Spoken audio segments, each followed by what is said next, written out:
Yo, yo, yo, and welcome back to Creeps and Crimes Podcast. I'm Taylor. And I'm Morgan, and this is episode 99, but we have something a little special for you guys Yeah, of course today. we do. You know we had For to. our episode 99, we titled it 99 Problems, but a Ghost Ain't One. And we are joined here today with two ghost specialists. Literally. Is what I would call them. Our paranormal investigator girly pops. From Two Girls, One Ghost podcast, we have Sabrina and Corinne. Wow, So, you what's guys up? made us sound very professional. We are not experts at all. I think we're just the fan base of the spirit world, Yeah. but not experts at all. Well, we call her our creepy specialist And I and know me a nothing. crime specialist. Do we have any degrees or certifications? No shot. Self-proclaimed. You know what? Exactly. If you believe it, then other people will too. So tell us a little bit Honorary about degrees. yourself, how you guys started. What started off your paranormal journey? Okay, well, Oh, well- our story is similar to you guys. Yeah, we just perfect. wanted to keep in touch post-college. I moved away. We went to school in Los Angeles, and that's where we met. And on the first day, we were theater majors. We were. Oh. Neither of us Spicy. are actors now, but No. we were like, But Corinne was at least a La, la. good actress, and I recently was told by my father that I was not good. And I was like, well, I was like, not why good. didn't you tell me? Why Why didn't didn't you we go let to me know, college Dad? for this? Yeah, before I But invested actually- tons of money. Yeah. Totally. I feel like it was very serendipitous, though, that we met in college because I actually never applied to be a theater major. Oh. Oh, really? I slipped through you're supposed to audition. Oh, we I went didn't to audition. Loyola Marymount University. I We swear we both were slipped supposed to through like cracks. audition. Somehow you and I was trying to. I don't even know what News I put to as like me. my first choice for major. I switched out after 6 months because I was like, I don't Yeah. know why I'm a theater major. But anyway, they put me in theater, and I was like, okay. And we met the first Friday of classes. Yeah. You know, it was like the classic, you go around the circle and like say something interesting. And I was like, I grew up in a haunted house. And then Sabrina was like, oh my God. Okay, but can I tell And you what so- my fun fact was? Because it's so, like, lame. Like, I need to come up with a more interesting fun fact because I was like, I We can have to hear wiggle it. my ears.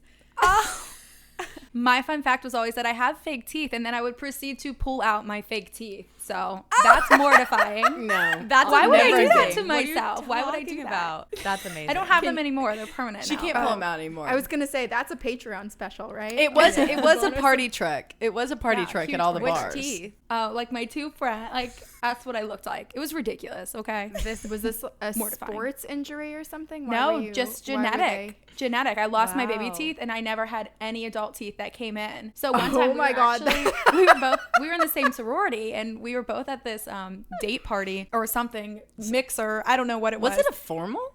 I don't think it was a formal. It wasn't 'cause Cream Rose. It was at like, Studio X, Oh. and I swallowed my tooth. It came loose. Denim.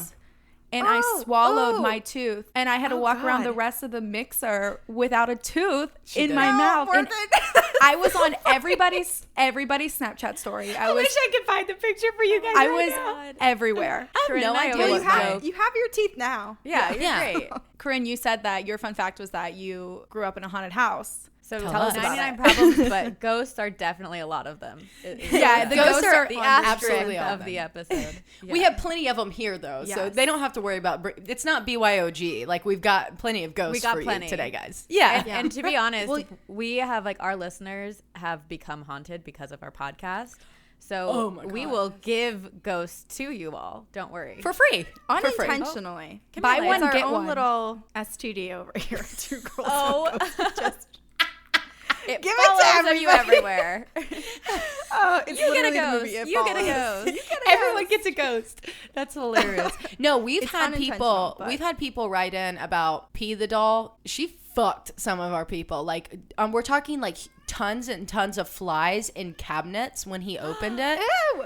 Yeah, Oh my swarming God. him. We had like another one that like a bean walked past the living room. It was Sarah.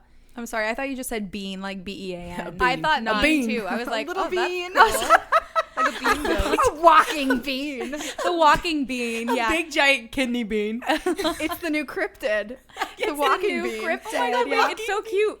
I can see it already. It's really cute. It has like a little face and like little arms and it little kinda, like- legs. yeah, But like, I wanted kinda to like have plankton. fuzzy eyebrows. Yeah. Oh, like so grandpa, cute. grandpa, Like like Mr. Potato professor. Head. Yes, Yeah. it's a Mr.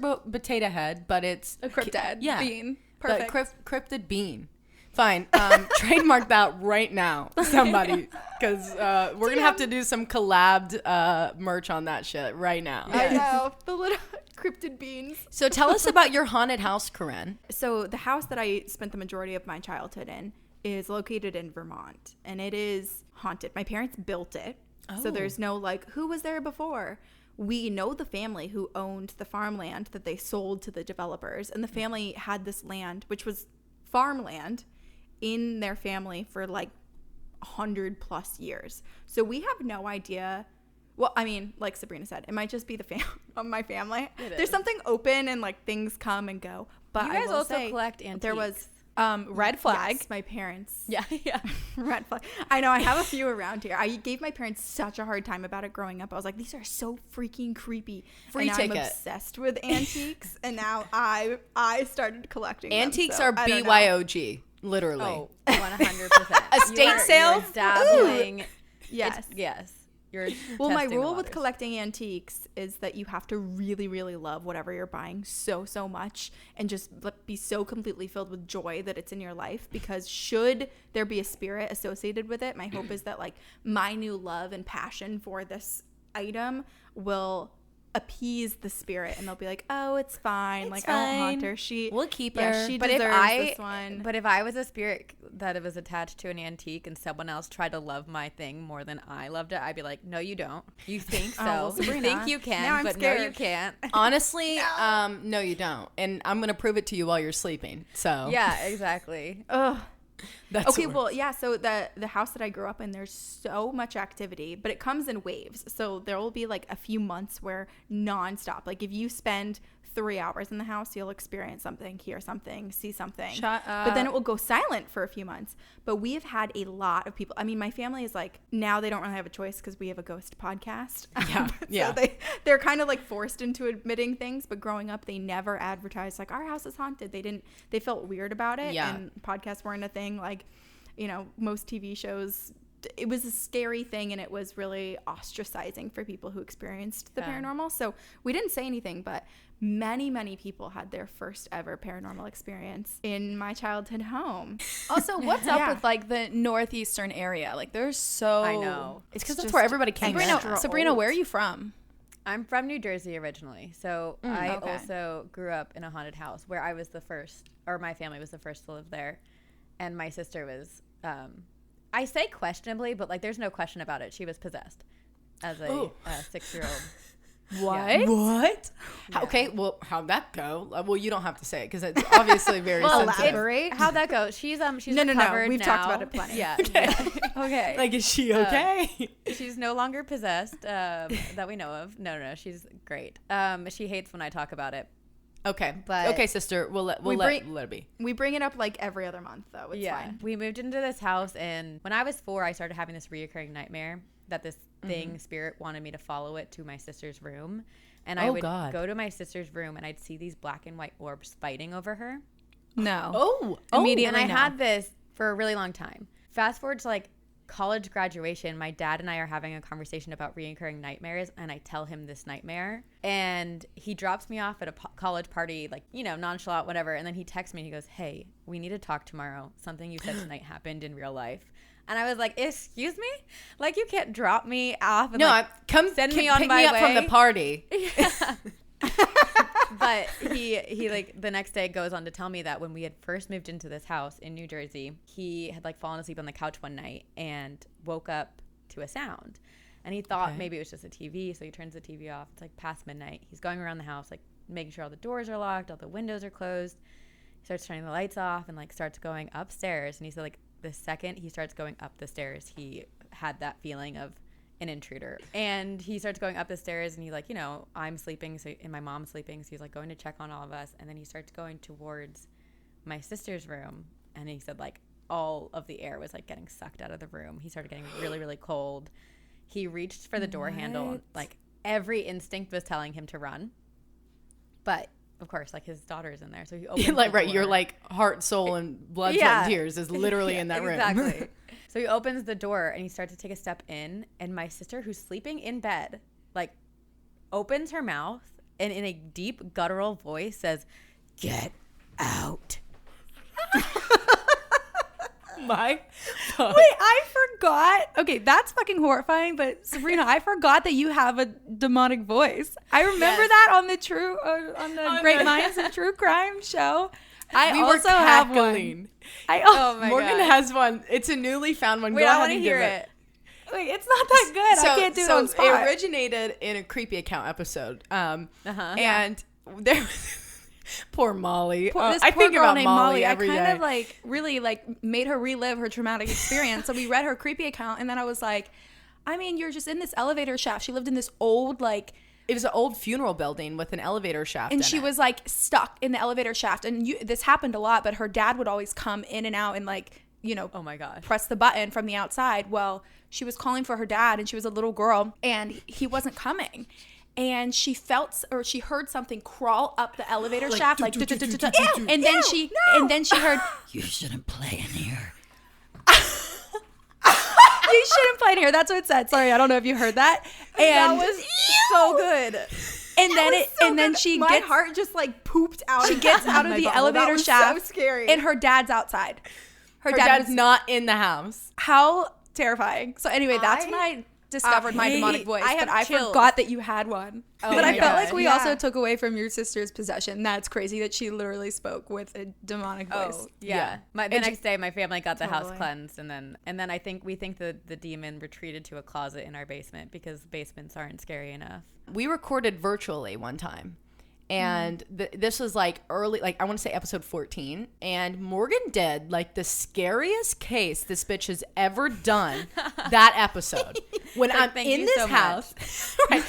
And we recorded till like 3 a.m. because we couldn't figure out the obviously God. like here. No, Yeah. I would never. I'd be like, forget it. We're recording tomorrow. Later. No, I cannot. Any was time past midnight, I'm atrocious. done. No, it was thank you. atrocious. Danger We zone. were on something different. And so Morgan and I like are done with the recording, and we're just chatting on there while I'm editing and while we're like making sure that everything's going smoothly. There's an attic right above our old studio. It's right across the hall from me, and there's the attic entrance is right at the outside of our door. Like one of those little like shafts. The ones that comes down with the stairs. Yeah, I don't like those ones. I hate those.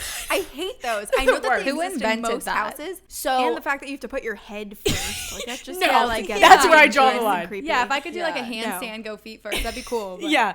Or if I also, could just the peek feeling in. of getting trapped in there, like I feel like that is just setting yourself up for someone to come in and like close the ladder on you, and you're not able to get out. You're stuck in trap there. you. You're gonna. And What you are you have gonna to do? go Jump? through the pink stuff because they're that's on a floor. I Right. loved being in the attic at my house, like at home. You're a though. psycho. Like I know that's Yeah. actually crazy. And like we didn't have like a drop down staircase, so we would have to pull out. It was through my mom's closet, and we would have to pull out. I know, but anytime we needed like Christmas decorations, I'm like, yeah, I got it. Push me up there. And so Your I'd own be the little Narnia. first one. Exactly. Like I was in Narnia. Wow. And it was so That dope. is And so it was, Morgan, like, question though, Go ahead. Was your house haunted growing up? I don't think so. I don't. Okay, I had so that- no I experience. feel like that's like the naivety of someone who did not have ghosts in their home. right. Right. Exactly. So that night, we're just chatting. I'm editing. We're literally on here like us, and it's dead silent. My husband's asleep. The cats are in there asleep with him, like nobody. And this loud bang comes from the attic door, like someone's pushing down on it, and it was so much that it jarred it. No. And Ooh. I saw it Ooh. like the it's always got a string. The string is swinging. Oh, My cat No. comes running in there, and she's like chirping, like standing up on the wall, chirping and scratching, and it scratches back. So I'm screaming bloody murder to her, and You she's guys are like, virtual though. "Yeah, we're Yeah. virtual." So I'm hell no. like, I only live like 2 minutes away. right. I'm like, "Come over here, come over here." That's I don't not care close if you enough have though COVID." during this situation. No. Right. So she's like, go get Logan. I'm like, I'm not going under that because I would have to go under it to get Oh my to my God. husband. So I'm screaming across the house as loud as I can. He's not coming. He's not waking up. He will not wake up. He's not waking up. I finally get the courage to run in there, leaving Morgan. I'm like, Morgan, watch it. So I just turn. So Morgan. I'm standing there staring at the swinging string on the Yes, attic. and it's still like scratching, and my husband's like, it's probably a raccoon. Don't worry about it. And Nope. It's not a raccoon. No. She just covered a demon. And you're telling me that it's a raccoon in my thing. So that night, I literally didn't sleep. I stayed up all night cleansing the house, meditating like all night long. She had to go to sleep eventually, but I was not. I was not going to sleep. Yeah, no. Yeah. Well, you saying that right now and that you were screaming for your husband and he didn't hear you at first is reminding me of, and we talked about it when we were having our pre-meeting before chatting now, about an encounter that Sabrina and I had read. I think it was our like encounters number 4, which is similar to the creepy tales that you those episodes that you guys do too, where people will email in. We had a listener who was levitating out of their bed and woke up and felt the texture of the ceiling above them, but thought that they were just in this weird like dream state and didn't realize until the following day when a neighbor came down and checked on them because they had been screaming and banging, thinking it was a dream, and then realized that they were actually levitating on the ceiling. But the point being is they had their partner, his boyfriend was sleeping in bed next to him, and this guy was screaming. The neighbor above could hear, but his boyfriend heard absolutely nothing. So it's making me think of that, Tay. Like, maybe your husband they had them in a trance couldn't or hear something. you. The demon was manipulating Your the reality, experience in the yeah. space. Yeah. Yes. And I hate isolating that. you from anyone in the house that could help you. Oh, That is disgusting. can't. Wait, have you guys seen all of those videos? I think they first started circulating a few years ago, but there's some woman in the UK who has a school of kids aged like 6 to 10 or something. And it's very Stranger Things-esque. All of the kids learn to see while completely blindfolded. And a lot of people have gone, like news anchors and investigative journalists will go and put on the same blinds, and they're like, oh my God, I thought for sure the kids could actually see what was going on somehow. But they're complete blackout. And the kids will just be like fully like laying on their backs, like turned away with blindfolds, and the woman will be like, what color is this? And they'll be like, yellow. And they'll be like, what does it say on the script? And they'll be like, it says teddy bear. Like, they can see. And all of these investigative journalists have also gone and like written things down as like a test basically, and they have no idea how. I have never heard of that, and now I have to go. Yeah, now you have to do that. You have to look it up. I also I mean, my first instinct when I heard that story was jealousy. Like, I wish why wasn't I one of those? I'm immediately kids? pissed. Like, I feel like her whole purpose is like developing past like your, how many senses do we have? You're 6. 6 or 5 senses. Yeah. Oh yeah, 5 6 cents. So like she's like trying Well, to I guess develop we like your all 6th see. sense. We or do. 7th. So we have Yeah. 6. Yeah. We have all 6. have 6 here. If you're not a 6 girl, then I don't know what to tell you. Like, get out the space. But no, Morgan, I wonder if that is an extension of the disaster you covered in the program that the Aberfan. doctor, Aberfan. Yeah. Have you guys ever heard of that? It's like the Which one? Aberfan disaster premonitions. It was this Oh, like you would love it. old mining company or mining coal company or whatever it was, and it was out in Somewhere in the UK. Wales, maybe. Yeah. Don't quote me on that. Crazy story. Basically, kind of like a landslide, like an avalanche, but of like coal and like tar was coming down the mountain and like destroyed this village, including like schools and killing lots and lots of people. It's like 160 people died. Yeah, like 162. I think like 90% of them were children from like the elementary school. And over like 90 people had premonitions and dreams that this was going to happen on that day, and told other people and like got it verified. So all of these like huge like research scientists from the UK were going there and like pulling these people out for interviews, and like now they're studying like premonitions and like what that means for natural disasters. Ending up like that developing this book. whole program. It only lasted for like 2 years before the leader of the program died by premonitions. And these people, they'd call them their seers. They would send in these like earthquakes over here, or this plane's going to go down, or this train's going to crash. And every single thing was happening. And he had to document it for 2 years before he gave it to the royal family to like show them that premonitions are real. And right at the 2 year mark, like right before he died, because one of his seers called him and said like, do you drive a blue? They never met him. They were like, do you drive a blue car, and are you empty on gas? And he was like, yeah. And they were like, you said to tell you when it was your time, like your time's tomorrow. And he died of a heart attack. Yeah. Anyways, you guys ready to hop into our stories? Yeah, let's do this. If you're driving, throw that shit on cruise control. If you got a glass, pour that shit up. And let's get creepy.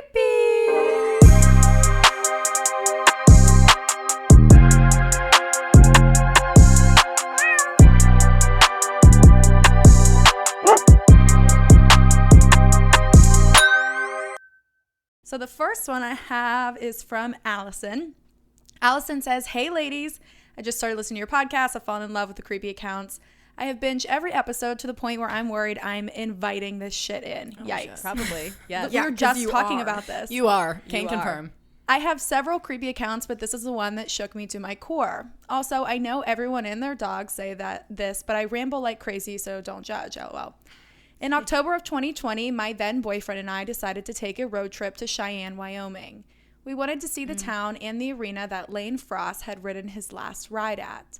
Lane Frost was a professional bull rider. Interesting. That's really cool. I was the one to Sounds make dangerous. the hotel reservation. No way I was leaving that up to my clueless boyfriend. Fair. I made the reservation at the historic Plains Hotel, not knowing anything about it. It was cheap, and as a broke college kid, I wasn't passing up a good deal. I saw the pictures of the lobby, and it was beautiful and stunning, so that's what I went with. Unfortunately, my dumbass didn't think to look at the reviews of the hotel before I even booked it. Nice job, Allison. I may have looked at 2 reviews, and they both went on and on about how haunted this hotel was. Again, great. If I remember the story correctly, a long time ago, and I can't remember the year, a bride and a groom had gotten married, and the night of their wedding, the bride came down to the bar in the hotel and found her groom with another woman. The bride then killed the groom and the woman and then jumped off the 4th floor, I believe. Wow. I feel like I know that story. Tay, you and I both at the same time went, and then went, we're both like, I would have done the same thing. Sounds like something I I feel would like do. I know that story at that hotel. Like I feel like I've heard. Is that not the story in Twilight Zone? No, not that Tower of Terror. That is. I have heard that story before. I feel like I have too. Well, I feel like this is like no. a story that has happened at many hotels.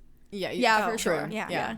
Tale as old as time. Tale as old as exactly. time. She says, "Don't get me wrong, I love paranormal activity stories. I love hearing about people's experiences, but there was no way in hell that I was going to live through that shit by myself." Fast forward a couple of weeks, I told my then boss, who I was really close to, about the hotel and how terrified I was to stay the night there. Bless this lady's heart, because she gave me 2 selenite crystals and told me to keep one next to the bed and one in my pocket at all times. Now, I wasn't a believer in crystals. I'm a strong Christian, and I realize Christians are also very spiritual, but crystals never crossed my mind to be helpful. But I thought, hey, anything to get me through this night, I'll take it. I had also planned on taking every Bible in our room and opening it next to our beds. Yes. And every hotel room has a Bible, right? Very smart. After a couple of weeks, we had made it to the hotel and we checked in. I swear we were the only people there other than the workers. I was already scared to be there, so realizing that we were literally the only people there made it even worse. Yeah. After getting checked in, we got onto the elevator that, in and of itself, felt like a different dimension. It slowly went up, shaking the entire time. As we walked through the hallway to get to our room, we realized that there were several spots on the floors that would creak very loudly when stepped on.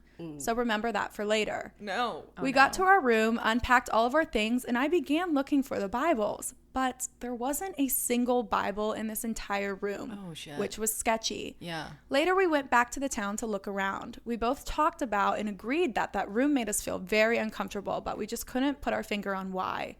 I didn't mention this before, but my aunt lives in a house that is haunted by Native Americans and soldiers. I've stayed the night at her house several times and never got as creeped out as I did when I was in this hotel. My boyfriend and I stayed out as long as we possibly could to avoid going back to the room. Side note, I listened to the creepy account about the girl and her husband going to the cabin on top of the mountain, and it was honestly the same vibe, terrifying. You guys, we have to send you this story because Yeah, we have to send you terrifying. that one because it's insane. It's Honestly, insane. we should all forego there. It's No. near us. I mean, it's like 20 miles away Based from us. on Where this that girl sent in the little story. note, I don't know if I want to go. I think you guys should at least come here. We'll stay at another place, but we have to go visit it. Just like Smoky Okay, Mountains. we can or- visit. Yeah. Yeah. It's in Yeah. the Smoky Mountains. All Yeah. right, I'm down. Okay, we'll do I'm it. down. This We'll sounds have fun. moonshine tasting too. I'm A not little down. cabin Ooh. retreat. But you guys should know that Corinne is the type of person who would like push everyone else in front of her if something happens. So she is not going to 1,000%. I am the too. bravest person when going through a haunted house, like set up in a amusement Yeah, you park. feel Right. safe. The second it's real life, I'm gone. You You're- first. It's You done. go first. I won't even go in the building. Actually. No, she won't. I'm all talk. I'll Yeah, run. I'm with I'll you. run in, but I'll quickly run out. Yeah. Okay, she says, once we finally made our way back to our room, we got ready for bed and went to sleep, although there was no way I was sleeping that night. But my boyfriend, of course, knocked out right when his head hit the pillow. Why are men the way that they are? I swear on that. Normally when I go to sleep, I have to have some sort of noise. Usually I play music or watch TV. So I turned on the TV and I finally dozed off when suddenly I heard the floor in the hallway creaking. Mind you, it was almost 2 a.m. and the whole town was dead. I brushed it off thinking that someone was just headed to their room. But this creaking was slow, like really fucking slow. And it got closer and closer and closer to our door until it stopped. No. At this point, I'm shaking and praying to God that this thing does not come into my room. And that's when I heard another creak. This time in my room. This bitch was in my room. It slowly got closer and closer as it creaked towards my bed. I don't understand how people can turn the light on and look exactly where they hear things. Like, I'm not trying to be face to face with a fucking demon. So immediately I rolled over to my boyfriend and shook him awake saying, wake up, it's here, it's in the room, it's right next to me. So he woke up and of course it stopped. What the fuck? He looks behind at where I said it was and there was nothing there. He then gets up out of bed and walks to the door and looks into the hallway and again, nothing was there. At this point, I was shook to my core and trembling as he held me. The only way I knew he didn't think I was crazy was because of how much I was shaking. It was so bad that it was worrying him, but apparently not too much because 5 minutes later he was back to snoring. Classic. After calming down a little bit, I rolled over and started reading the Bible off of my phone. Desperate times call for desperate measures. I was going to say, you got to download it on the phone. The Bible app. Last night I was practicing the Lord's Prayer because I kept hearing creaks. A while later, I was still awake. That's when I started to hear bells ringing, like those handheld bells that the Salvation Army rings in front of Walmart during Christmas, or the ones that kids play with in music class. Traumatizing. The first thought I had was a bellboy. But again, this was 2020, and this hotel was not fancy enough for bellboys. Right. And it's not even a thing anymore. Whatever it was, I heard it loud and clear, slowly going up and down the hallways. I looked at my phone, and it was 3 a.m. Not a good fucking time. Once again, I tried to wake up my boyfriend, but he was dead asleep. I started praying out loud, and eventually the bells stopped. For the rest of the night, I stayed awake watching Say Yes to the Dress on TV. Mm-hmm. No way was I closing my eyes again. Like I said earlier, my aunt... That's a good palate cleanser. It is. Yeah, for sure. Say Yes to the Dress. Yeah. Absolutely. She says, like I said earlier, my aunt lives in a house that is haunted, and although I hear things at her house all the time, none of them ever really scare me. But whatever was in this hotel was not nice, and I fully believe that it was something evil. Thank you guys for sharing my story, and I'm sorry if I rambled too much. If you want to hear about the aunt's haunted house, let me know. Those are my favorite stories to tell. Absolutely, Allison, send those in. Okay. But, Allison? My question is, did she have to stay there another night, or was it just the one night? I'm hoping that it was like they went to the rodeo and like they dipped. Yeah, I hope so too. What if, I mean, I know they said the energy, I believe them because the energy didn't feel good. So I'm sure this was some dark entity, but they were also there for the rodeo. They're in a place that has a lot of cows, and cows wear the little bells. So I'm wondering, like, maybe this is just a spirit of a cow that's just kind of like wandering and creaking and like doesn't know what the hell it's doing. It's just like, it's like, why the fuck am I in a hotel? Cute spin-off. I really enjoyed this. The cow got lost. How did I get here? Yeah, it's the cryptid of the cow with he doesn't know how to get out. Or maybe the cryptid being with his bushy eyebrows also has a bell bracelet that he keeps on. It's the cryptid mini pet cow. Yeah, it's cute. I love that spinoff. The cryptid being is riding the cow up and down the hallway. Yep, cowboy style. Reading a scroll. The cryptid being is Lane Frost, the bull rider she wanted to see. Oh yeah, it is. It is. Yeah. No, I just don't understand, why do men not get it? It has to happen to them. It has to like be heavy on them. Like it's not something like if I were to tell Morgan this happening, Morgan's like, oh my fuck, we need to go do this. Like, you know, he's like, okay, like trying to debunk it, which fair enough. We do need people to debunk this shit half the time too. But I was watching TikTok last night, and this woman who, I can't think of her name, but we're mutuals on TikTok. And she was discussing why women can sense the energy a lot heavier than men at first, like, and like even if the energy is not being directed at them, and it's because women are life-carrying beings, like they have a tighter beings. I heard beans again too. Beans with the like life source with like soul ties and stuff. So it's like a direct tunnel, like a fluid tunnel to get through. I think that's why oftentimes paranormal activity is like when people say it's familial haunting or the witchiness is passed down, it's typically maternal. It's Right. usually females. That being said, I will say my brother and my dad have had a lot of experiences and some of the scariest experiences in my childhood home. Really? My brother had this. He had the only room in the house where we had to bring out everything. Like normally we could do like a little bit of sage, a little bit of like smoke or whatever in all of the other rooms.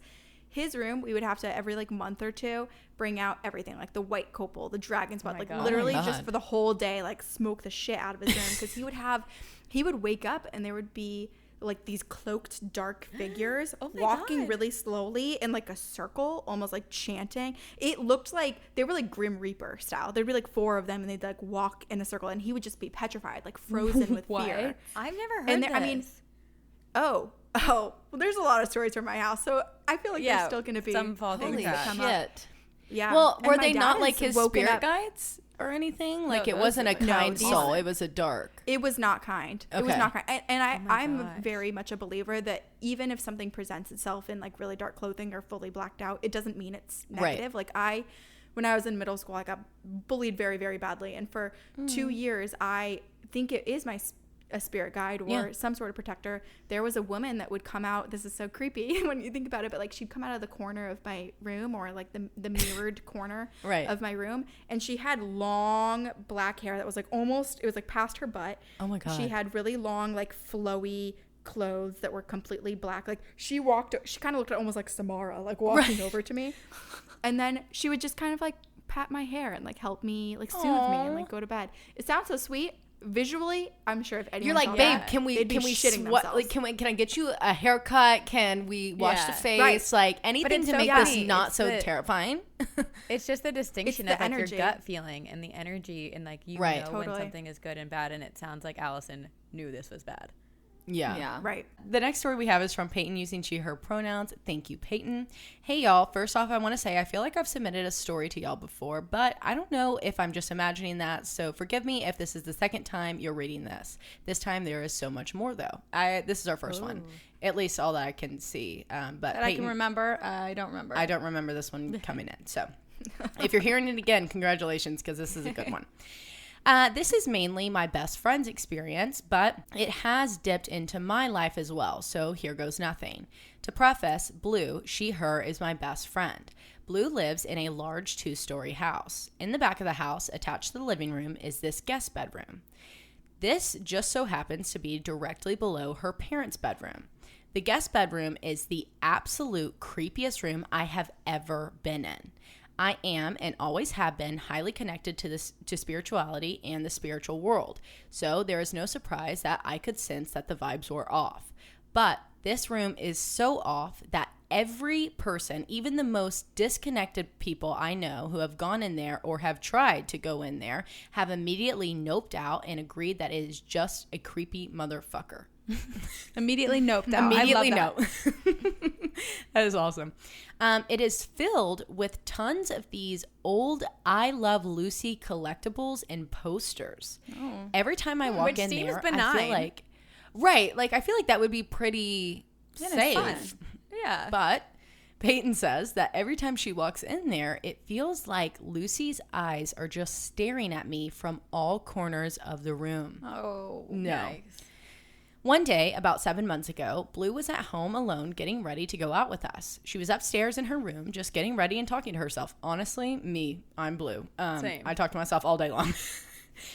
So as she's getting ready and talking to herself, she hears a voice downstairs that is saying the exact same thing that she had just said. Blue described it as almost sounding like a parrot, so it didn't creep her out that much at first. She just brushed it off and wrote it off as something outside or her imagination, until a few minutes later, when the exact same thing happened again. But this time, it was louder and more clear, copying her exact words back to her. Keep in mind, she is the youngest in her family, so it wasn't a younger sibling's toy mimicking her or something. It was at this point that she rightfully freaks out, grabs her shit, and left the house. Fast forward a few days or so, Blue and a bunch of our friends were hanging out downstairs in the living room, and they were the only ones in the home, when they started hearing footsteps above the living room where her parents' room is. So Blue and her boyfriend at the time decided to go investigate. They found nothing that time, but this next part is straight out of The Conjuring. It was probably 5 or 6 months after the first event by now, and Blue was at home alone again. She was supposed to have one of our other friends over, so once again, she was going upstairs to shower and get ready.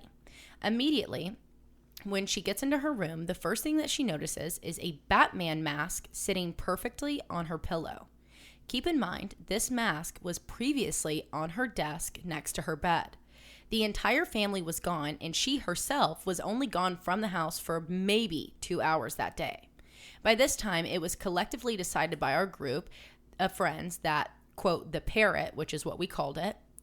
I hate that. I hate that, Peyton. The parrot. That the parrot, which is what we called it, was most active when Blue was at home alone. So seeing this really freaked her out, and she knew something was up. A few minutes later, the footsteps started again. But Blue couldn't exactly place where they were coming from. They were inside the house with her, though. So she stepped out of her room to look, thinking maybe her brother had gotten home or something. The setup of Blue's room in relation to her brother's and her parents' room is that you can stick your head out of her room, look right, and you'd be able to see all the way into her brother's room. And if you look left, you can see all the way into her parents' room. So Blue sticks her head out and looks down into her brother's room. The room was pitch black with nothing but the light from the hallway lighting the entrance. But inside the room, she sees her dog standing frozen and shaking on the bed, whining just staring straight at Blue. Dogs know too. They do. Trust It's your so pets. pitiful. So Blue calls for her dog to come, but she described it as if her dog could not move. Oh, Angel. Oh, she looks down into her parents' room just in time to see that the curtains were wavering, as if something had rushed past them. Blue went back into her room and called our friend to come pick her up right now because she was so terrified. Our friend Lexi showed up with her boyfriend, and they came in holding a bat just in case it was an intruder. After calming Blue down, Lexi's boyfriend left the house with the bat because he was scared, leaving Blue and Lexi inside the home alone. Why? Boyfriend? Yeah. Don't do that. Are you kidding? Break up. Yeah, Immediately break up. We're done. Immediately. Leaving Blue and Lexi inside the home. Blue had to use the restroom, so she left Lexi inside of her room, shutting the door. The bathroom Don't is go attached. Right. The bathroom is Have we attached to learned Blue's nothing? room. Yeah, right. Like don't abandon each other. Buddy We travel as a pack. system. Right. Yeah. So it wasn't a big deal to leave her in there because it was attached to the room. But about 1 minute after getting into the bathroom, Blue was interrupted by Lexi banging on the door and screaming for her to unlock the door now and let her in. Blue unlocks the door before Lexi barges in, locking the door behind her, saying that while she was in Blue's room, she heard Blue's brother and her dad's voices talking downstairs. Both girls knew that they were very much alone in the home. And that is when they booked it out of the house, shutting all of the doors upstairs because of the dog. By this time, it was probably 10 p.m., and they ended up waiting outside of the house in Lexi's car until 1 a.m. when Blue's parents got home. Finally, gaining the courage to go back inside, Blue and Lexi went upstairs to her room, and Blue's door was wide open. So they had shut all the doors before. Yeah. Yeah. The bag from her trash can, which was all the way across the room, was sitting in her doorway, torn open, with trash littered everywhere. They both knew that her dog could not have done this because A, the dog is literally a little white crusty dog. Right. Angel. B, the door was shut. C, the dog had never done anything like this before. So yeah, that whole experience made us all very wary of Blue's house. We have a lot of theories about the parrot, but since I'm the witch of the group, I have come over many times to cleanse out that downstairs guest bedroom. My theory is that some type of demon has attached itself to the I Love Lucy collectibles. Ooh, that makes sense. What antique estate shopping? Kinda, we weren't doing yeah. the intro, okay? Yeah. Maybe. Collectibles. It was never active, but it's never active when I come over. So we think that it knows I'm heavily into spiritual practices and witchcraft. I have put many protection spells over Blue, and since then, nothing much has happened. But it is definitely gone. It's definitely not gone, and it won't be. Side note, we have talked to Blue's mom about this, and she mentioned hearing something about the neighborhood being built on Native American burial grounds. But we have zero information on that, so it's just an idea for now. Okay, but like, what happened to the dog that night? I think the dog's fine. Yeah. I mean, I'm sure the dog's fine, but that's so sad. That is really sad. Right. And like, where did you guys lock the dog? Did you leave the dog out in the hallway? Like, take it out of all the rooms? Well, I'm kind of talking about when she left. Where was she at first? Her bedroom when she left, and she saw the dog in her brother's She room. never like, went. I don't think that she went and got the dog.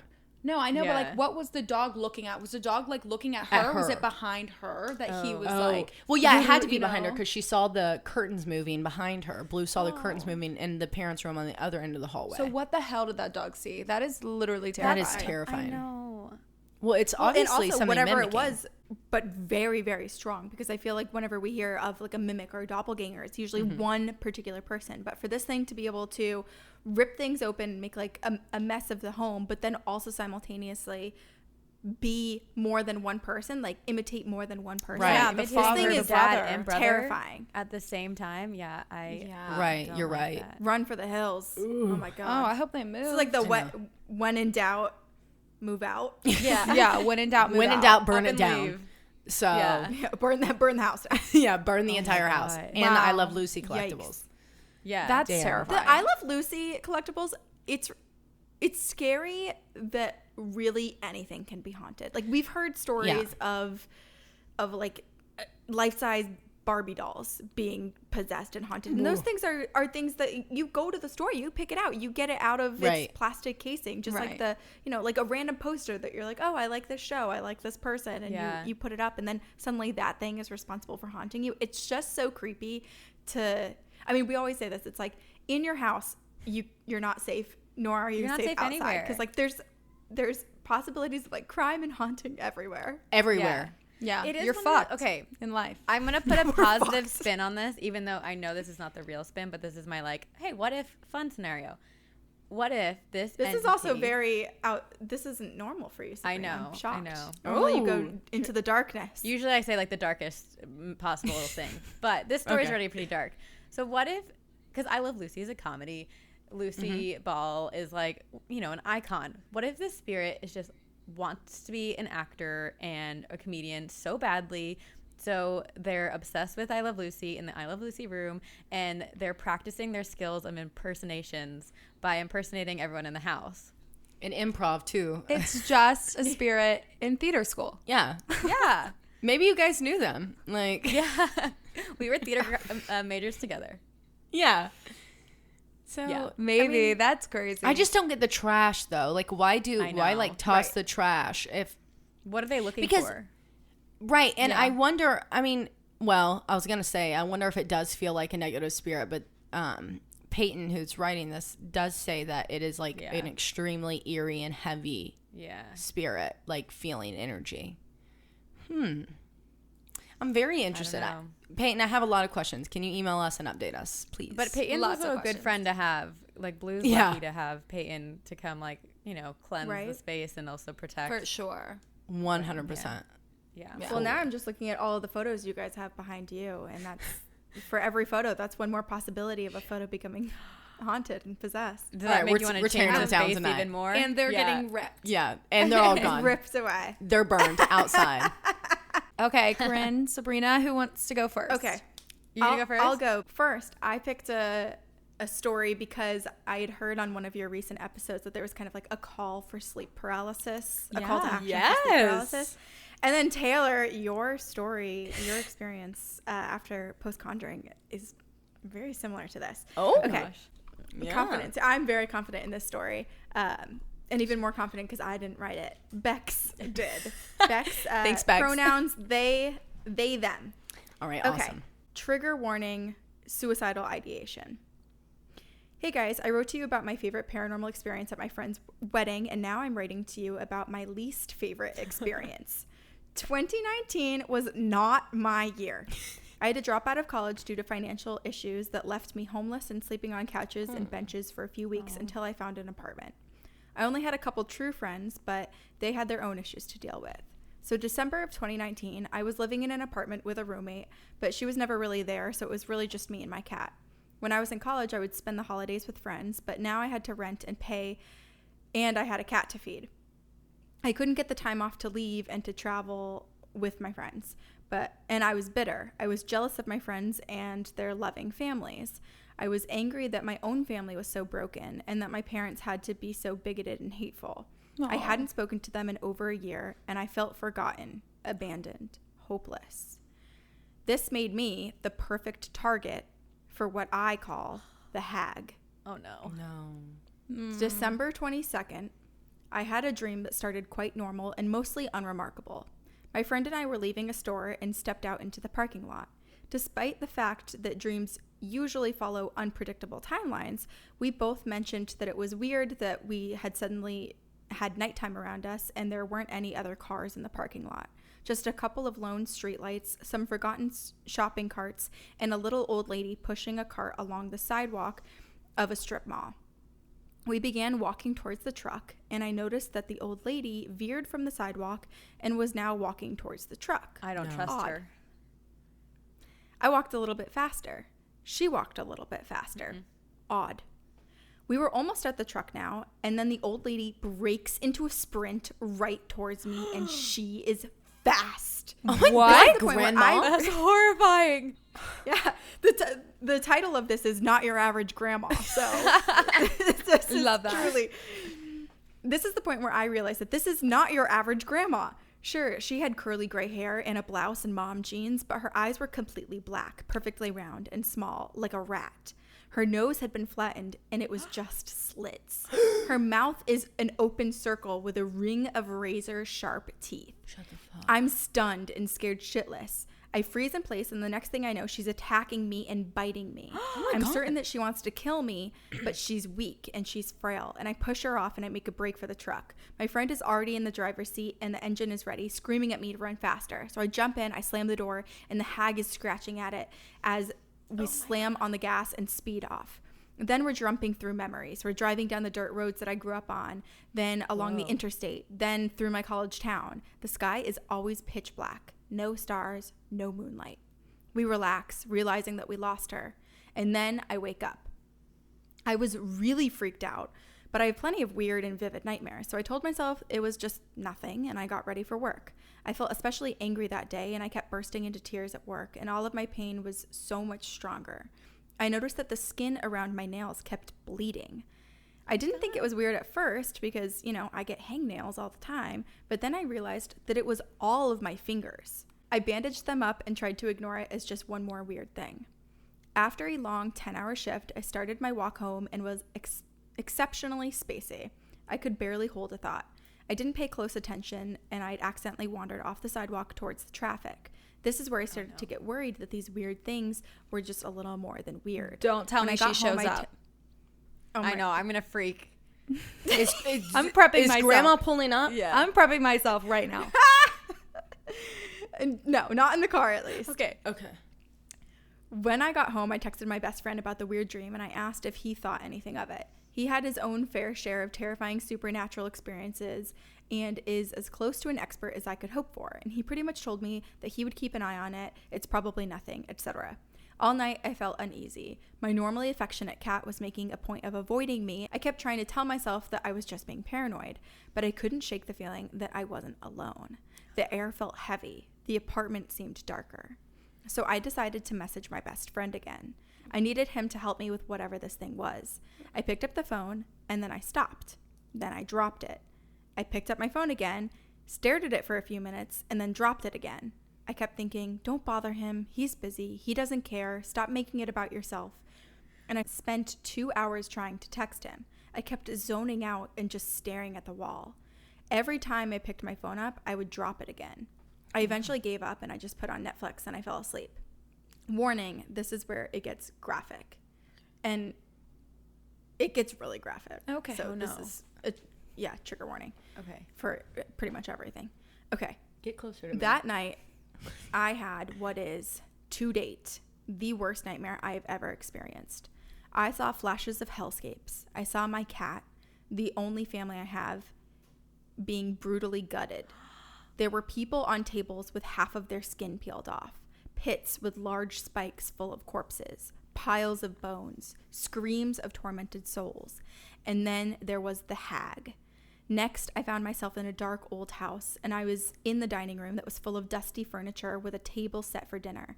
I heard laughing and screaming coming from the next room over. I went towards the noise, and in the room was a middle-aged woman with long, greasy black hair. There was a family tied up and gagged on the floor of the room. The greasy woman picks up a baby, and then I'm just going to skip the next sentence because it's okay. horrible. I can't move. The mother on the floor is wailing as the greasy woman laughs and laughs. I woke up deeply disturbed, and I knew that this was not just a nightmare, but I kept having the overbearing thought, you're freaking yourself out. It's nothing. What a way to start my Christmas Eve. I got up and I went to work again. My fingers kept bleeding. My nose kept bleeding. Even my ears started bleeding. My best friend came into the store that I was working in, and he had baked me cookies and wanted to see me. Normally, I'm always super excited to see him, and we're very affectionate and we hug a lot, but I refused to even let him touch me. I told him that I was busy and that he should leave. He kept trying to push me to get me to talk to him, and I kept saying that I wasn't in the mood and I didn't want to be touched and he should just go. But I didn't want a hug. I did not want to see him. I was just so overcome with the anger that I couldn't control. After he left, he texted me that I needed to do a cleansing and that he was actually really worried about me. I finally started to believe that my gut feeling was something wrong. As I walked home from work, I had to carefully concentrate to stay present to keep myself from wandering into traffic again. As soon as I got home, I broke down. I was so angry and hurt and lonely, and for the first time in a very long time, I felt suicidal. I kept having those thoughts of no one wants you, no one cares about you, you have nothing, even your cat doesn't like you anymore. So I decided to get absolutely smashed before I did anything drastic. I cracked open a Magnum bottle of my favorite wine and started chugging. I have no idea what caused it, but suddenly that intense brain fog was gone. I felt present again. The anger and the sadness and the suicidal intentions were gone. And suddenly it all made sense. Those dreams were not just dreams. Those thoughts were not my thoughts. There was something attached to me, and it wanted me to suffer. So I grabbed my sage, my salt, and my obsidian, and I got in the shower for a cleansing ritual. I could tell that the hag was in the bathroom with me. I kept the shower curtain open because I was certain that I could see a shadow through it if I didn't. Oh my God. No, that's why I Taylor, have clear. isn't this like your biggest fear? Yes, clear shower curtains done only with in my this. house. If there's a curtain, it's clear. If it's a shower, it's got to be glass. I have to be able to see outside of it. Yep. Yeah. Oh my gosh. Everybody live For by this that rule. reason. Yeah. Clear No shower creepy curtains. shadows. Okay. No like finger marks coming through None. your curtain either. It's No, so scary. I have to be able to see it.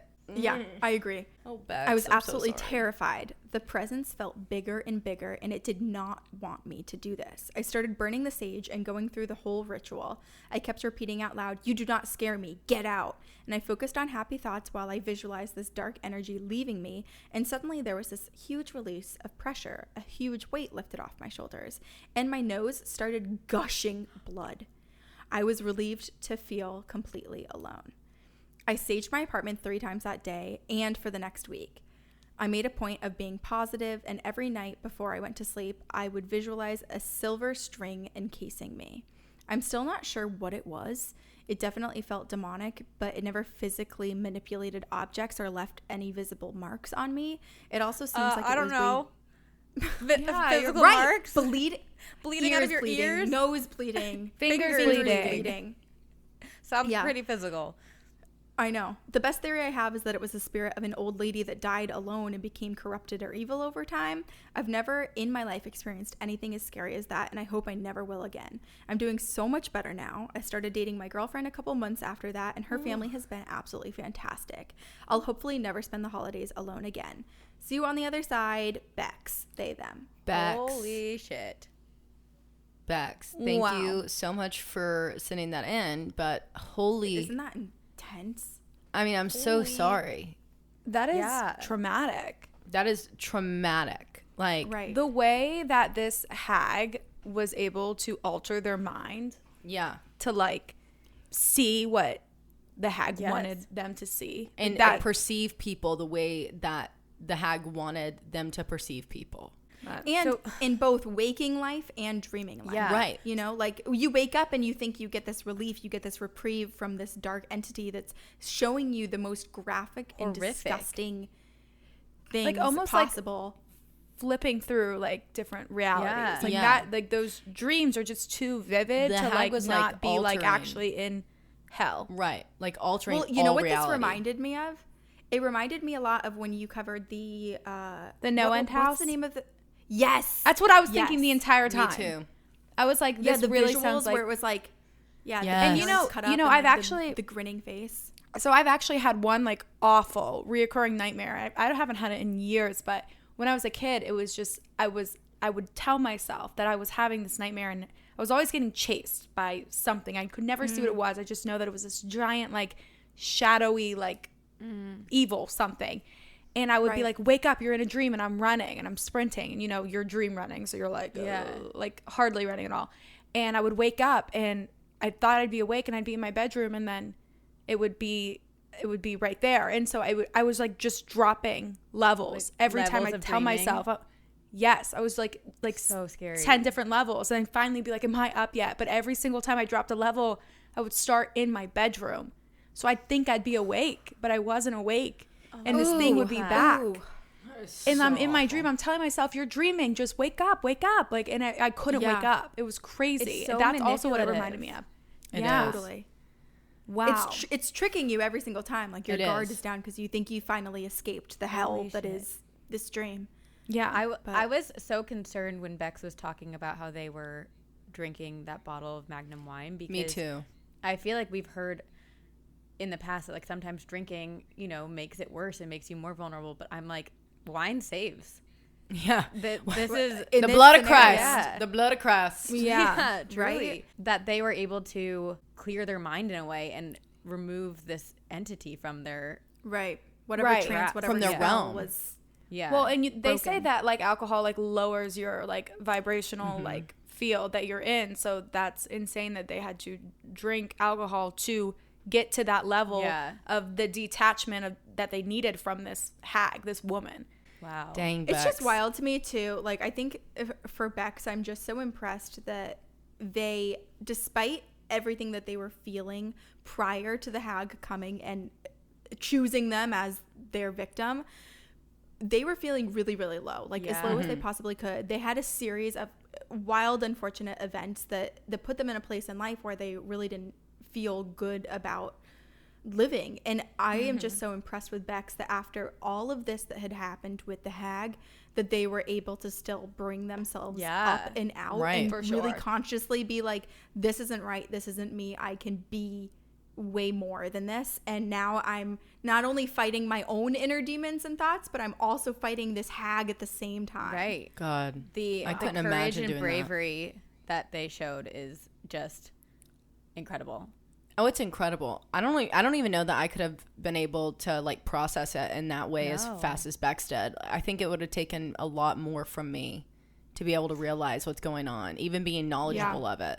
The way it ran, the way the old grandma sprinted, I can't. Little She's a rat runner, she's a eyes track with, star. like, Voldemort slits and like a round mouth of teeth just sprinting at you. Atrocious. I would drop dead right there. I will have a nightmare. Literally that in a woman. dream like that, in a nightmare like that, I would be like, you just gotta take me. Like I Yeah. can't make it through this Yeah, I nightmare. give Like up. I'm done. Like Right? just take me. just Well, you Drop me into the next room. Okay, The the next craziest level. part to me was how Bex was saying, like Bex's body was physically like decaying with this entity yeah. Yes. possessing them. Like the Yeah. hangnails, the bloody noses, the ears. It Right. was like Beck's body was just rejecting everything. Bandaging up their fingers, like, Yeah. I mean, it's Well, and bad. also It's very Black Bex Swan. seems to have lost a lot of time too. Like Yeah. Bex thinks that they were just going into a trance, but it makes me wonder They were like what's possessed. happening when they think that they're in a trance. Like are they actually moving about their space? Are they leaving their house? Are they interacting with people? Are they doing weird rituals to help the hag become more present? Right. Like you don't know what you're doing when you just like black out and black in and you're Waking still up with, standing like, there and you're dirt. Whoa. And on like the were floor those in your were toes. those dreams actually dreams, or like was the hag were you taking going you somewhere? somewhere? Right. Oh my god. Oh, I hope we never have to find out. No. And I hope Bex never experiences that again. Bex, just never again. Never. Wow. I know. Well, to make up for it, Bex sent a cute picture of their cat. Oh, that's so cute. Look at the little mittens. Thanks, That's Bex. so We got cute. A little kitty. cute. Precious little paws. Aw. This is a story from our listener Nia, and it is called "Talking to My Haunted House with a Ouija Board." Oh, Nia. brother.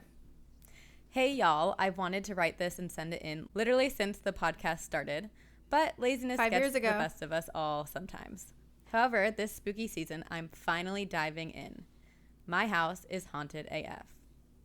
My parents bought this house when I was in high school about 10 years ago, and we pretty much demolished the interior, just keeping the outer structure and redesigning everything else.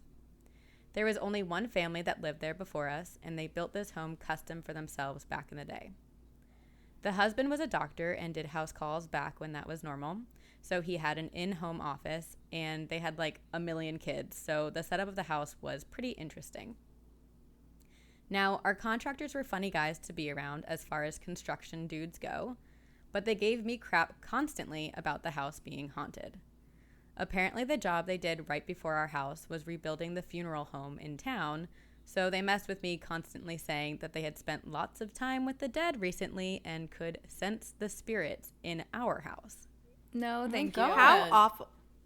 But also, like, the fact that they were at a funeral home and Yeah. they think this person's house is more haunted, I'd be like, oh no, this is the worst news. And you know, construction workers, they know what the fuck they're talking about. Oh. Like, they're up yeah. in that shit. Yeah. I feel like they have so many stories just because ghosts don't typically like things being redone. Right. So I would hear noises all the time and obviously attributed them to the work going on around me. But then the construction guys would come find me to ask what the heck I was doing to override their power tools and whatnot.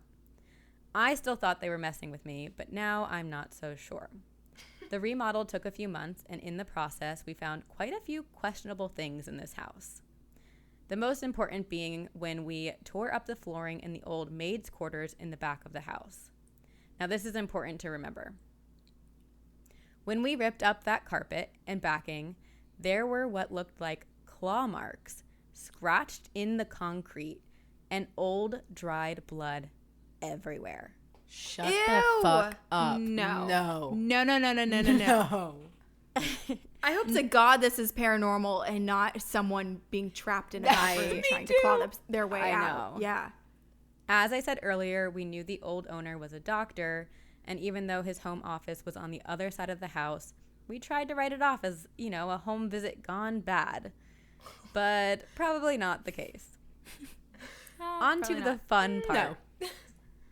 And this is probably where the word funny came up, onto the fun Yeah, part. the fun part. That's the funny part. Once we moved in and got settled, I tried to forget all the crap the guys gave me about my ghosty friends. But it wasn't that easy, because my room specifically felt off. The lights were constantly flickering, and when I say constantly, I mean it felt like it was wrong to be in my bedroom with a stable light source. We'd replaced light bulbs, fixtures, and even had multiple electricians to come out to see why the majority was happening in my room, but there was never an explanation. The lights even sometimes flickered following me through the house. Like, they won't do it in a room if I'm not present, but if I'm in there, they'll do it a few times to get my attention. It's very Stranger Things. Oh. That is. Yeah. So, like, I'll leave the room and it stops in that room and then follows me into the next room. It's weird. The whole house has unexplainable things happen constantly.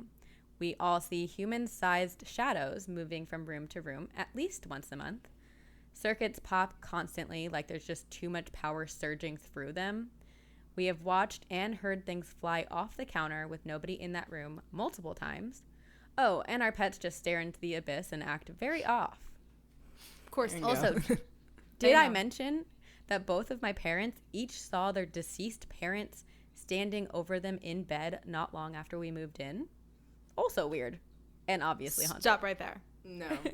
Stop right there. That is terrifying. Yeah. No, I'd be like, Mom, Right? please stop. Like, please I at least go. hope they're real. like ghostly Right. and not I'm like, Right. something mimicking them. That this is just like some weird portal energy thing that makes it Yeah. more possible for them to come through and not something else mimicking their parents, Like, just hovering exactly. over them. my dad would come to me in bed just to scare the shit out of me because like that's what he's known for. But like my mom would definitely come to me in the kitchen while I'm making my coffee. Like that's how I would know. Yeah. Yeah. Just hey. But if I Yeah. ever That's caught how them you know. standing at the end Yeah. of my bed, good morning, and No. it's like right there on your ear, and you're like, oh my god. I'm like, Jesus. you have to leave. Yeah. One night, my best friend, cousin, and I decided we are into paranormal stuff enough and pretty good internet sleuths, so we should try to figure out my ghost's name. We came up with a plan, and it may sound crazy, but here we go. My flickering lights respond sometimes. So, like, I'll outwardly say, please stop, I'm trying to focus, and they'll stop for a couple minutes. So now that I know my ghost's name, I say, hey. They don't say the name of the ghost, but I guess they have figured out Let's call a it spirit Bean. in the house. Bean. Hey, Bean. Hey, Yeah. Bean. And the lights would get brighter and flicker extra fast in acknowledgement. So we had the idea to read any name associated with this property, the family, or anything else related until we figured it out. Okay, so they're trying to use the lights and the internet to figure it out.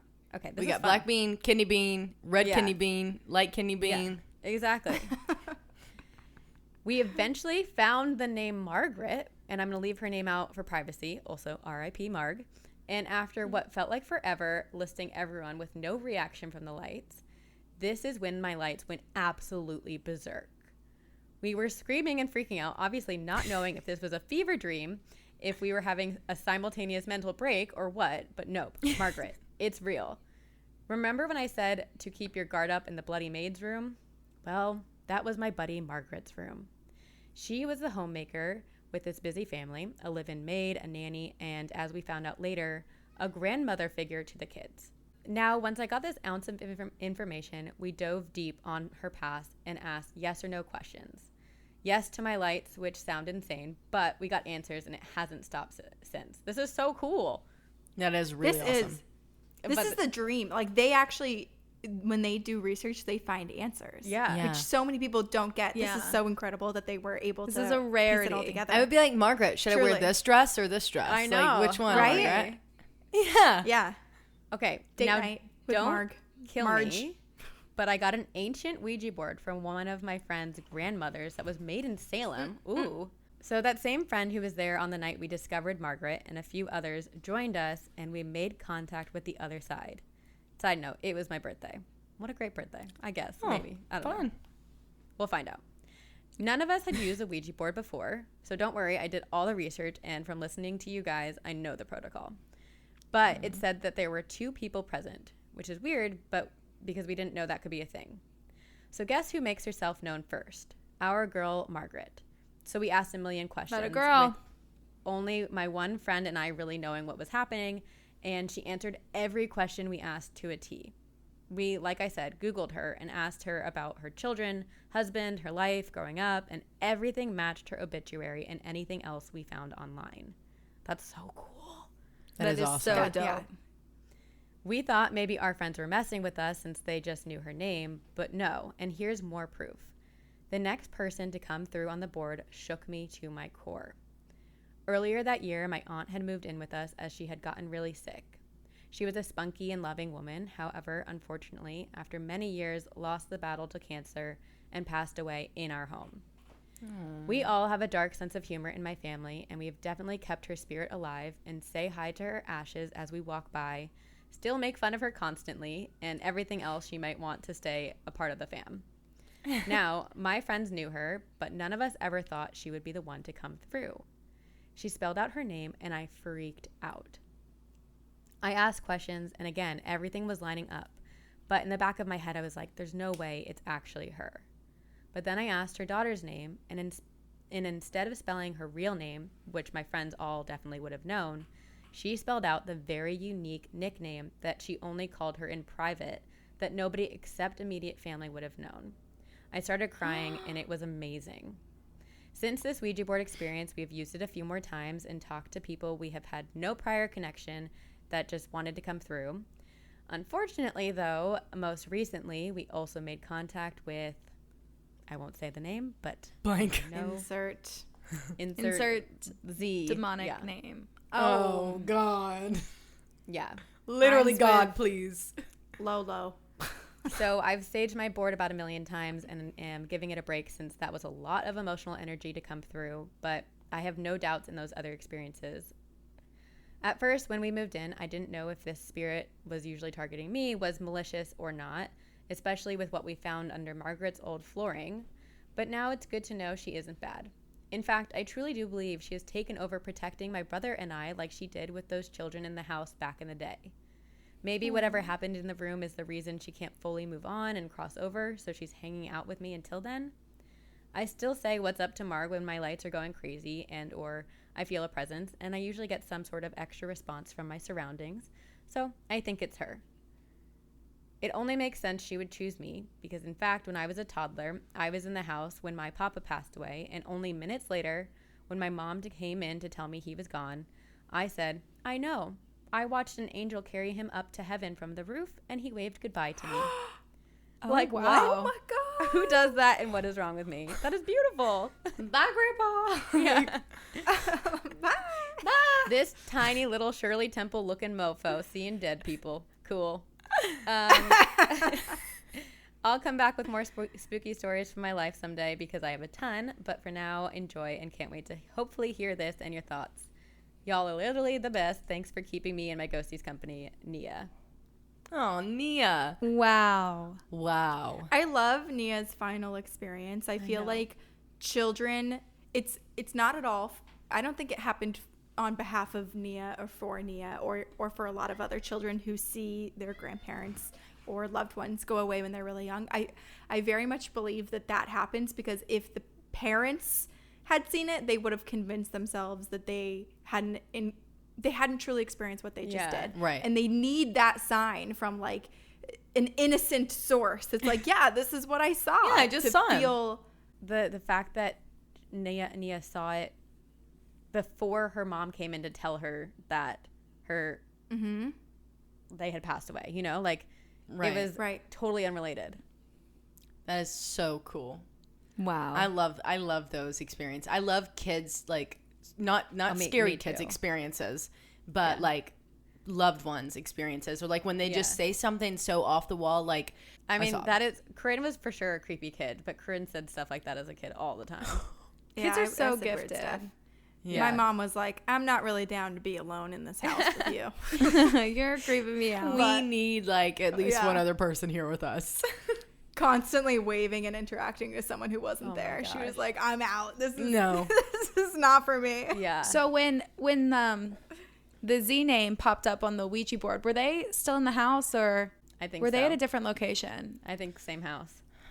So I wonder if that has to do with the connection of like the scratches or anything. Like how long has that I know. presence been in that house? Do you know what I mean? Like My mind at the end went to like Margaret or someone having a baby in that room and like on their hands and knees giving birth and like scratching the concrete. Pretty intense. I don't know. That's a really But I also sweet. wonder if like that demon came out and that's why Margaret was acting out so much. That's why the lights were flickering. That's why she was showing herself, because she was like, I'm here to protect you, but I just want to let you know I'm here. And also there's something else here that wants you, but I'm going to fight it. You know what I mean? Like Yeah. Yeah. It's totally one of those things where it's like, if Margaret hadn't made her presence known, perhaps they would have never used a Ouija board and even connected with the Z name. Right. But they also learned so much about Margaret, which is cool. True. Yeah.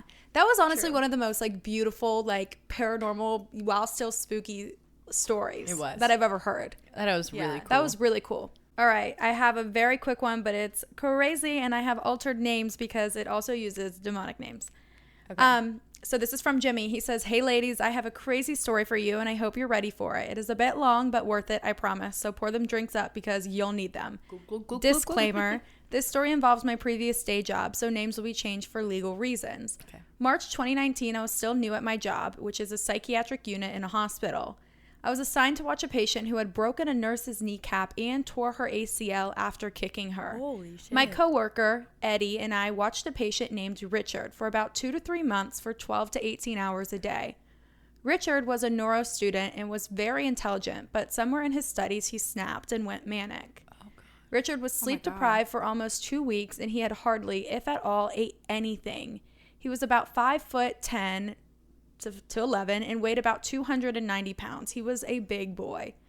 One night in March at about 2 a.m. while watching Richard, I got up from my chair, which was in the hallway, and I walked up to Richard's door, which had a viewing window to look inside. And I cannot describe the darkness that I saw in Richard's room. It was extremely eerie. While looking inside, I could not see Richard at all. I looked over the room and there was nothing. I turned to Eddie and I asked him to bring his flashlight. And as I turned to look back inside, Richard's face was directly in front of mine. Yep. Oh my God. Richard. No, Richard. This is like my biggest fear every time I look through a peephole. I think peepholes are the something's scariest gonna be things there. ever. Because I think something like this is going to happen. Like I see like horrifying.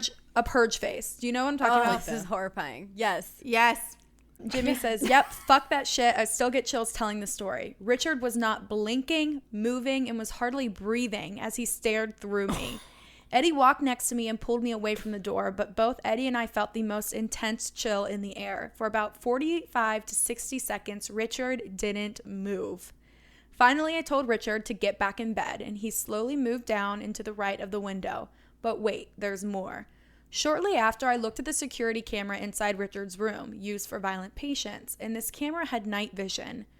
Richard then began to crawl on his tippy toes and fingertips, literally on his fingertips and toes, crawling around his bed for 4 to 5 minutes at a time before standing up, walking to the door, and opening it.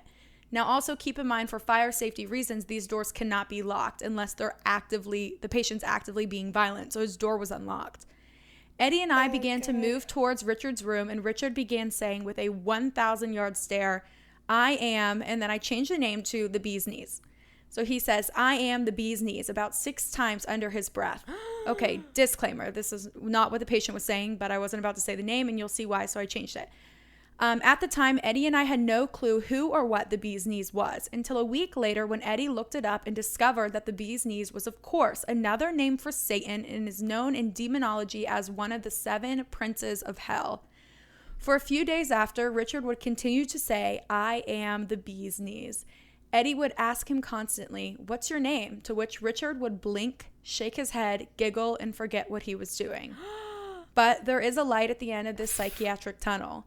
After a few days of being creepy and possibly possessed, Richard was treated for several illnesses. He did not injure anyone else, and he was eventually moved to another room. He was laughing, talking, being silly, etc. Richard eventually got to the point where Eddie and I were playing music for him and singing along with him. Prince, Michael Jackson, and our personal favorite, Mine Playing Tricks on Me by the Ghetto Boys. Ironically, the song is about somebody having a psychiatric breakdown and seeing dark figures in their room. And it was his favorite song. It's been over 2 years, and from what I've heard, Richard is healthy and in good spirits. To this day, Eddie and I still talk about Richard and often wonder, was Richard really psychotic for the first few weeks under our care, or was it something more sinister? Nonetheless, thank you for reading this. Stay safe, stay creepy. Cheers, Jimmy. What? I mean, Corinne, Rick. Holy moly. Does this not? Yeah, I was thinking the exact same thing. We, in our episode 12, it's like the scariest episode we've ever done. It's called Dominus. People still talk about it all the time. We did it 5 years ago. A listener sent us this story that to this day horrifies us, and it was about, she was dating this guy whose name was Rick, who was possessed, and the demon, she once saw, I can't even explain it, but she basically drove past his house once and saw him slamming his head against the brick siding of the house. Standing there. Forehead chills. And then sometimes when she would talk with him, sometimes it would be him, and sometimes it would be the demon coming through him. And the demon would know would who she was talking to. The demon said, do you know what I've done? Oh God, I don't know. It was so scary. What? But I have to go listen to this. Richard, I just feel like yeah, we feel bad for all Ricks, but the name Rick and Richard, I feel like I'll always associate with Wait, you said that's episode 12? It's the listener story at the end, but beware, we talk a lot about possessions in that episode in general. Ooh. So maybe listen tomorrow, because I feel like we've already talked a lot. Yeah, we've really done one end today. We really did the most. And we're not even done yet. I've got one more. That is wild, though. That is insane. Who was that? Wow, okay. Who was that? That was Jimmy. Jimmy. Thank you so much, Jimmy. Yeah, thank you. Okay. Jimmy. The next one we have is from Nessa. Nessa. Hey ladies, my name is Nessa. I'm a recent listener from Canada. I'm so happy I found Taylar on TikTok because little did I know I was going to be such a team creep. Morgan! Everyone's always, they come from her TikTok and they're like, oh, team crime. I'm like, literally fuck everybody. Just kidding. If you don't like ghosts, get out. Just kidding. Oh my God. I have been on the fence about writing this story because I am not a storyteller. Ha ha ha. So bear with me. Me either, Nessa. Don't worry.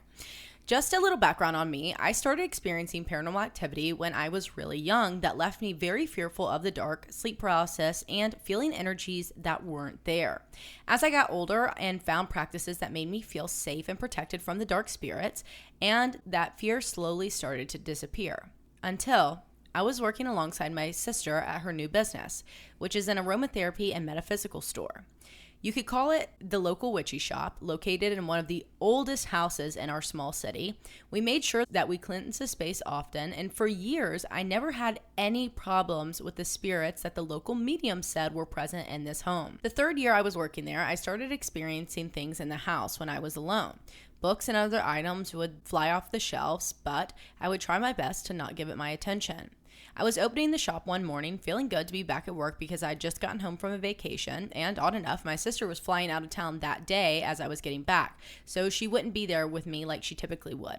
So, I was opening the shop by myself. I used the washroom upstairs, and I heard the floor creak in the hallway.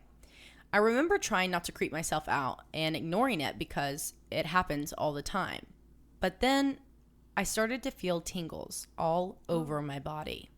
The hairs on my arms were standing straight up. I looked down the hallway and nothing was there. So I started saying, whatever is here, you need to stop. But it felt like it was getting stronger. And I just kept telling myself to stay strong and not be scared. I look at myself in the mirror and tears were flooding down my face. But I wasn't crying. What? So they weren't crying. Like, it was a doppelganger. Like in the mirror, Oh. in the reflection. Oh. I didn't pick on that. I didn't pick that up at all. But now that I have, I wish I didn't. Because it says, Yeah, tears were same. flooding down my face, but I wasn't crying. I stood there, trying to shake this heavy energy, yelling at it to leave me alone. The washroom is located at the end of a long hallway, so I had no choice but to walk down the hallway to get out. As I'm standing there at the door, contemplating running for my life, I run directly towards it. As I get closer and closer, it feels like I am running through water, almost like it was trying to hold me back. Whoa. Keep in mind, whatever was there, I could not physically see, but I kept running.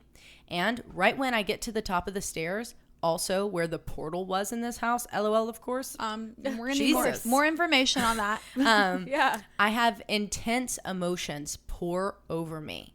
Whatever it was, it wanted me to be scared. It wanted me to feel all of the darkest emotions possible. The only way I have ever been able to describe this feeling is imagining what hell and torture would feel like. Oh my gosh. Jeez. Damn. I started screaming, no, no, no, until I could not breathe and got down the stairs. I ran through the store and outside to call my sister and my coworker. This was the first time I was speaking with my sister since I had gotten back. And while we were on the phone, she tells me that she had something attack her the night before. Okay, sis, Whoa. let me know. Yeah, heads up. Yeah. Give me a call. Give me a call. If I'm going to go in here and battle a demon, like I'm going to need to know. By I need to myself. Yeah. We have always been connected in a spiritual way and knew that whatever was attacking us knew that we weren't together at those times. I was refusing to go back inside, but I had to open the store. So I waited for my coworker to get there so we could go in together. As we were walking in, you could feel just how heavy that energy was. My coworker was wearing a protective pendant on her necklace, and as we walked in, we heard her pendant hit the floor. Which makes no sense because it wasn't broken. The chain was still around her neck. Holy shit. Oh my God. Okay. We grabbed sage, cedar, sweetgrass, and literally everything that we could use to cleanse the space. Thankfully, the first person who happened to come in that day was a light worker and helped me detach myself from this energy. Hell yeah. I mean, wow, I need to work at I want to go work at a metaphysical store. Are you kidding? Right? I was just saying, I feel like they're is a in the dream right job. business to like help deal with what they were dealing with. Right. We called every spiritual person that we knew to come in and help us clear the store that day. After that happened, we had to take extra precaution and protect ourselves. My sister had a shaman do a house cleansing and remove over 100 earthbound spirits that were trapped in the home. Oh my gosh. Holy shit. How are there so many? We need to know more It's about almost this like portal. everyone who Yeah, I need to know about the portal. I have so many questions. I like to think that this portal is just like a little magnet, and everyone who goes into the shop to help get rid of whatever is like attached to them leaves the shop without the attachment because Right. like spirit. Wouldn't that can't- be amazing? Can't leave. Oh, Yeah, gosh. that would be. Maybe that's why it's so haunted there. Jesus. And then she says, however, a few psychics have said that the entity or spirit that I encountered was sent to me. And Like someone was cursed not her? something that was already there. Like this was something that was sent to her. Like someone sent No, that. thank Yeah. you. That is Like like gift cursed I do her. not Like accept. curse. Like, Right. Yeah. return to actually, sender. Return to Yeah. sender. Immediately. Rejected. Put a mirror in your face, bitch. It's going back. Like, are you serious? That's Who would ever do that? Who would send something to someone? But also why and who and why? Yeah. But also, whoever sent it, will you teach us how to do that? Don't actually. how? Just a little like self defense. yeah, you need to know just in case you have to quickly. Right. A little self-defense. I'm rubber Just and you're little- glue. Send some good spirits, you know? That's Yeah. okay. I just want to learn how to do Exactly. both, just in case. Yeah. Okay. Which makes my sister getting attacked the night before make a lot more sense. So I guess it was just searching for the sisters, or maybe Oh, just like searching it was for searching Nessa? for her, but it went to her sister first. Attacked her Yes. sister. Was like, wrong bitch. Wrong bitch. Went to the next one. Right. Oh. My sister did relocate her shop not long after this, though. Thank God. And we have never had any problems at our new location. However, whatever it could be, I'm happy to never step foot in that house again. Curious of what you think it could have been. You had an episode about the Amityville house, and Ed described how it felt when he was there. And how he described it was exactly what I felt when this energy approached me, when I was approaching this energy. I hope I did okay explaining this. Thanks for having this podcast and making people feel seen and heard. I recently had a homicide in my family, so podcasts like this make me feel hopeful in cases being solved as well. Love you girls. You are raising so much awareness within your community, and I'm here for it. Much love, Nessa. Thank you, Nessa. Whichever Oh, one. Nessa, sorry for your loss. That's so... Yeah. What do we think it is each? You want to go around the table and everybody say what you feel about it? Okay. Okay. Well, it clearly is something negative, but when I was hearing it, there was part of me that was thinking, if you believe in multiple timelines and dimensions and that you exist in multitude of places, there was in my mind like this like feeling of what if there was like a weird ripple in that moment and Nessa was experiencing this like tragedy or like heartbreak or whatever another version of herself was experiencing, and that's why seeing herself in the mirror, she wasn't crying, but like I forgot her about that other part of the self Oh my story. fuck. was Got chills crying. again. Yeah. But You just sent Or chills could that all have the way. been, that could have been a premonition too, right? Yeah. Like seeing Yeah. what she could be or what she could experience if she didn't take action Yeah, for sure. and clear the space. By the way, I think it's actually Nisa. Oh, you do? It had two E's. Oh, it Yeah. probably is. So I think it's Nisa, right? sorry, Nisa. Nisa. Sorry. That's okay. We'll Nisa. switch now. Yeah. we'll Well, fix it. if we do both versions, we'll get it right. kind of Right. kind of going At off some what point. Sabrina was saying, but also what Corinne was saying earlier with like the magnet, like say that is like the case. It is a metaphysical shop. Anyone that goes in there, maybe your Yeah. Dropping, maybe your dumping. bean that's attached to you stops. It's a drop in shop. Yeah. Whenever she was describing that she was running and she felt like she was just being like drowned by water, but was like in this like still water and like couldn't run, but was like in real life, but was almost like running in a dream. Like I just felt like all of these spirits, like those hundreds of spirits were like just flying through her at the time, and she just got caught in it. Do you know what I mean? And like she just Yeah. was like at the wrong place, wrong time, like just shouldn't have been there that day. The feeling of all the spirits like going through you. Oh gosh. Yeah. I don't know. You know what I don't understand? I don't understand how spirits can have seemingly have all of the knowledge to travel through the space to the person that they're supposed to haunt or torment or curse or what have you, but not enough knowledge to get her and her sister mixed up. Right. And also, when do we learn that in the afterlife? Do we take a class? Oh, we've had multiple questions about this. When we die, are they like, here's a class to take if you want to haunt someone? Monsters University. Yeah. Is what I'm thinking of, right? Monsters Inc. You all go to school, learn how to do it. I feel like what limits us to that knowledge is actually like our physical bodies, like our physical brains and thinking abilities with a brain. So I feel like because now say you believe in multiple like past lives, living multiple lives, and also like multiple realities within each life. I feel like whenever we come out of this life, we just gain all of our knowledge back, because we talk about like soul contracts that we say that we sign before we come down in each life to say like, I agree to this happening, I agree to learning these lessons within this life, and you can't raise to be a higher power until you do learn those lessons. So I'm thinking that probably because I also, do you guys follow Hello Teffy on TikTok? Are you guys TikTok queens? No. Like, Corinne's a TikToker. Yes. I'm bad. And you know what? Yeah. I love her. And one time I saw on social media that she was at the same place that Sabrina was at, and I freaked the fuck out. I was like, Sabrina, find her! But she was like, who? And I was like, my idol. Oh my God, I love Teffy. her. So I don't know if you saw like two days ago, she was responding to a comment about soulmates, and she was explaining like ancient Greek beliefs on soulmates, and it's that each soul or being has four arms, two arms, two legs on either side. So when you split in half, it's your soulmate, so you're only whole together. And so that's why we like find these other people, get four, whatever, you know what I'm saying? Whoa. And so if that's the case, then wouldn't that be the same situation for when we pass away, we go wherever we go and we merge back into our body with our soulmate and become like, not all knowing obviously, but like gain all of our knowledge back from each of our lives and their lives as well, like it's shared with us? Like, when does that happen though? Because I'm thinking like, Sabrina and I think believe in all of that stuff, and I've definitely said things in the past when I was a young creepy kid that indicated that my mom and I were traveling souls together, and that we'd been different people in our previous lives to each other. One time I was the mom, like who knows? But I'm curious, when you're a spirit, when does that knowledge come to you? Because I'm just thinking like, what if I pass away and then my mom dies 10 years later? Am I still the version of her until she joins me? Am I still the version that she lived life with? I think or am I all of a sudden all knowing? I think the timeline up there, it's like way different. Like it's not. Yeah, it's not like I don't think it's gonna feel like 10 years. It's gonna be like you're there, and your mom's also there.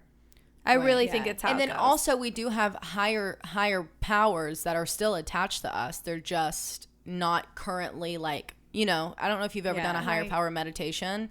First off, really awesome. You learn a lot about yourself. I was going to say, I tried the Brian Weiss past life regression, and I couldn't get past the door like halfway through the meditation, but I physically felt everything happening on my body as I was laying there. My mom actually stayed outside of my bedroom door while I was doing it because she was so nervous that I was going to like detether from my body and my Astral soul would be lost. Leave. Yeah. She was super scared that I was doing it, but we'll try.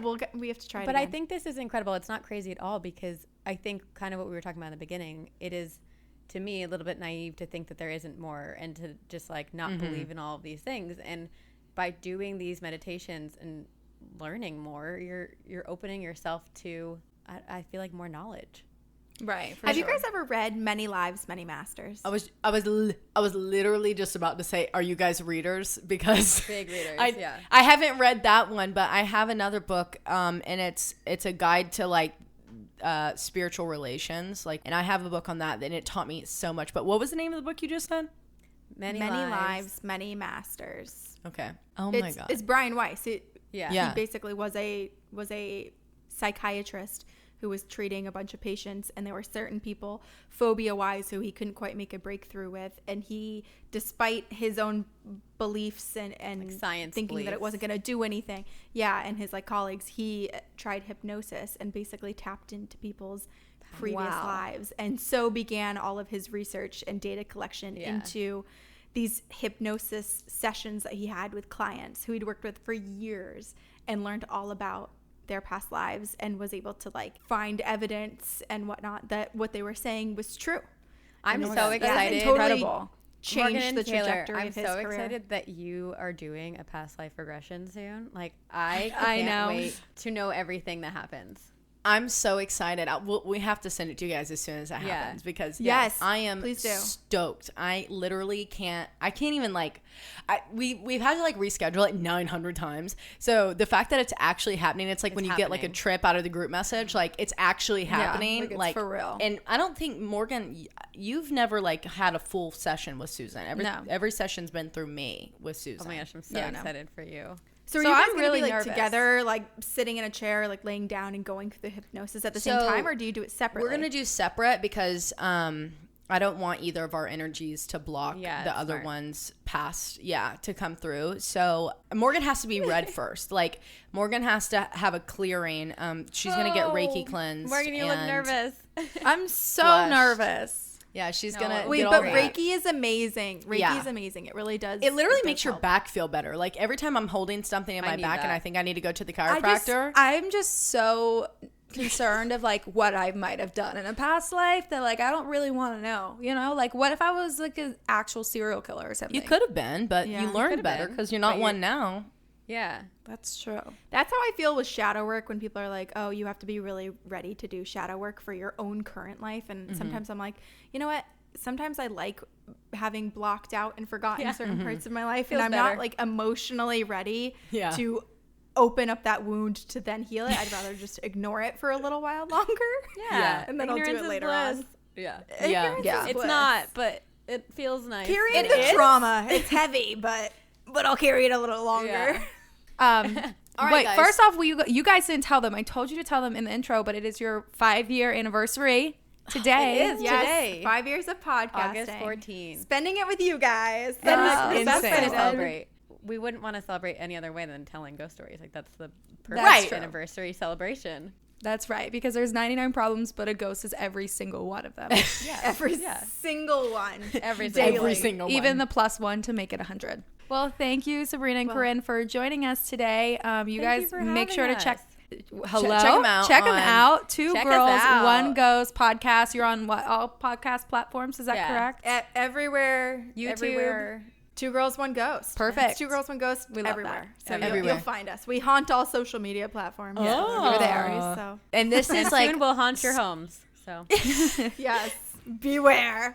that's awesome. All right, guys. Well, thank you so much for joining us today. Everybody that's listening, literally 1 week till episode 100. The most requested so cases wild. of all time. We're 100 fucking years old, y'all. So we love you. Started from the bottom. Now we're here. We love you all, and I hope you guys have a great rest of your week, and we'll see you guys next Thursday. Patreons, look out on your app because you've got some cool extra bonus shit coming to you. Including a past life regression. Yes. Love Okay. ya. Bye. Bye, y'all.